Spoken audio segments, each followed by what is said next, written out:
क्या अब पेट्रोल सस्ता होने वाला है? क्योंकि सरकार ने एक्साइज ड्यूटी खत्म कर दी है इथेनॉल ब्लेंडेड पेट्रोल पर।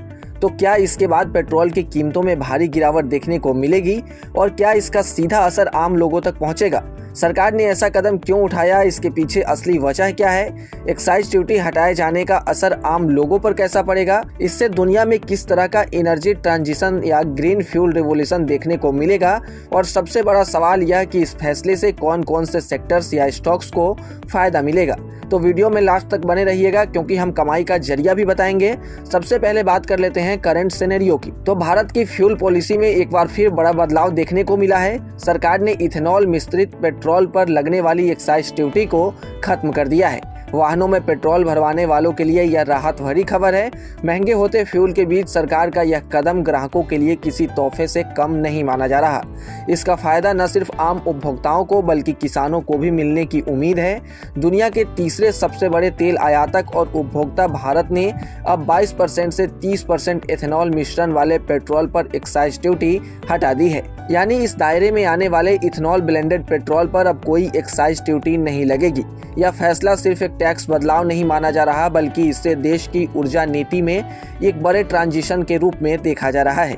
पिछले कुछ वर्षों में भारत लगातार इस दिशा में काम कर रहा है कि पेट्रोल में इथेनॉल की हिस्सेदारी बढ़ाई जाए ताकि क्रूड ऑयल पर निर्भरता कम हो सके और देश को एनर्जी में आत्मनिर्भर बनाया जा सके। अब बात कर लेते हैं इस फैसले के पीछे सरकार का लक्ष्य क्या है। तो इस फैसले के पीछे सरकार का सबसे बड़ा लक्ष्य है इंपोर्ट बिल को कम करना और देश की अर्थव्यवस्था को मजबूत बनाना।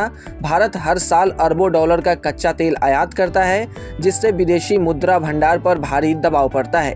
ऐसे में इथेनॉल ब्लेंडिंग एक ऐसा विकल्प बनकर उभरा है जो न सिर्फ घरेलू उत्पादन को बढ़ावा देता है बल्कि किसानों और ग्रामीण अर्थव्यवस्था को भी सपोर्ट करता है। इथेनॉल मुख्य रूप से गन्ना, मक्का और अन्य कृषि उत्पादों से तैयार किया जाता है जिससे कृषि क्षेत्र को भी सीधा फायदा मिलता है। सरकार का कहना है कि इस कदम से क्लीन एनर्जी ट्रांजिशन को भी तेजी मिलेगी। दुनिया भर में क्लाइमेट चेंज एक बड़ा मुद्दा बन चुका है और भारत भी अपने कार्बन इमिशंस को कम करने के लिए लगातार काम कर रहा है। इथेनॉल ब्लेंडेड पेट्रोल पारंपरिक पेट्रोल की तुलना में कम प्रदूषण फैलाता है जिससे पर्यावरण पर सकारात्मक असर पड़ता है। इसी वजह से सरकार लगातार E10 और E20 जैसे फ्यूल ब्लेंड्स को बढ़ावा दे रही है। लेकिन इस पूरे फैसले के बीच सबसे बड़ा सवाल आम जनता के मन में यही है कि क्या इससे पेट्रोल सस्ता होगा? एक्साइज ड्यूटी हटने के बाद लोगों को उम्मीद है कि फ्यूल प्राइस में राहत मिलेगी, लेकिन हकीकत थोड़ी जटिल है।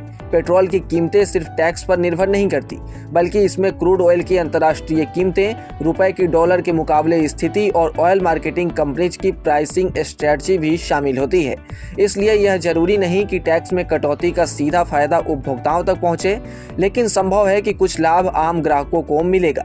इसके अलावा एक और महत्वपूर्ण पहलू यह भी है कि इथेनॉल ब्लेंडिंग का असर ऑयल कंपनीज की लागत संरचना पर अलग तरह से पड़ता है। इथेनॉल और पेट्रोल के मिश्रण से तैयार फ्यूल की कीमतें अलग अलग फैक्टर्स पर निर्भर करती है। कई बार ब्लेंडिंग में लागत स्थिर करने में मदद मिलती है, लेकिन शॉर्ट टर्म में इसका सीधा असर पंप प्राइस पर दिखाई नहीं देता। यही कारण है कि विशेषज्ञ इस फैसले को इमीडिएट प्राइस रिडक्शन की बजाय लॉन्ग टर्म स्ट्रक्चरल रिफॉर्म के रूप में देख रहे हैं। दूसरी तरफ किसानों के लिए यह फैसला काफी अहम माना जा रहा है।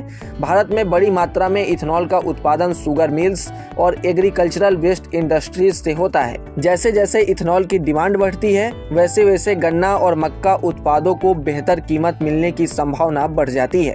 इससे रूरल इनकम में सुधार होता है और कृषि आधारित अर्थव्यवस्था को मजबूती मिलती है। सरकार भी लगातार यह दावा करती रही है कि इथेनॉल ब्लेंडिंग मिशन किसानों की आय बढ़ाने का एक महत्वपूर्ण जरिया बन गया है। हालांकि इस नीति में कुछ तकनीकी और प्रैक्टिकल चैलेंजेस भी हैं। ऑटोमोबाइल सेक्टर में यह चिंता जताई जा रही है कि हायर इथेनॉल ब्लेंड्स फ्यूल पुराने वाहनों के इंजन पर असर डाल सकते हैं। खासकर पुराने मॉडल की गाड़ियां E20 या उससे ज्यादा इथेनॉल मिश्रण वाले पेट्रोल के लिए पूरी तरह ऑप्टिमाइज्ड नहीं है। इससे फ्यूल इफिशियंसी और इंजन ड्यूरेबिलिटी को लेकर सवाल उठते हैं। हालांकि सरकार और ऑटो कंपनियां धीरे धीरे नए इंजन स्टैंडर्ड्स को उसी हिसाब से अपडेट कर रही है। अब आते हैं मुख्य सवाल पर कि इस फैसले से कौन कौन से स्टॉक्स को फायदा मिल सकता है। तो अगर इथेनॉल का इस्तेमाल बड़े पैमाने पर बढ़ता है तो देश में इथेनॉल मैन्युफैक्चरिंग और शुगर सेक्टर से जुड़ी कंपनियों को इसका सीधा लाभ मिल सकता है। इनमें प्रमुख कंपनियां हैं EID पैरी इंडिया लिमिटेड, जिसका मार्केट कैप लगभग 12.85 हजार करोड़ है।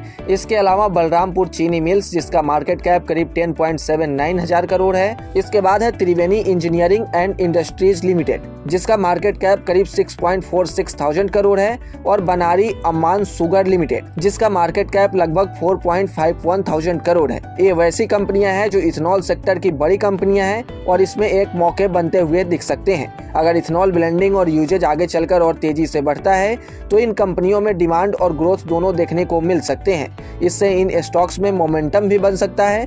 कुल मिलाकर देखा जाए तो इथेनॉल ब्लेंडेड पेट्रोल पर एक्साइज ड्यूटी खत्म करना सिर्फ एक फैसला नहीं है, बल्कि इसमें energy security, environment protection, agricultural support और economic strategy all in one approach देखने को मिलता है। फिलहाल यह साफ है कि भारत अपनी एनर्जी जर्नी में एक नए फेज में प्रवेश कर रहा है, जहां ट्रेडिशनल फ्यूल डिपेंडेंस को धीरे धीरे कम करने की कोशिश की जा रही है।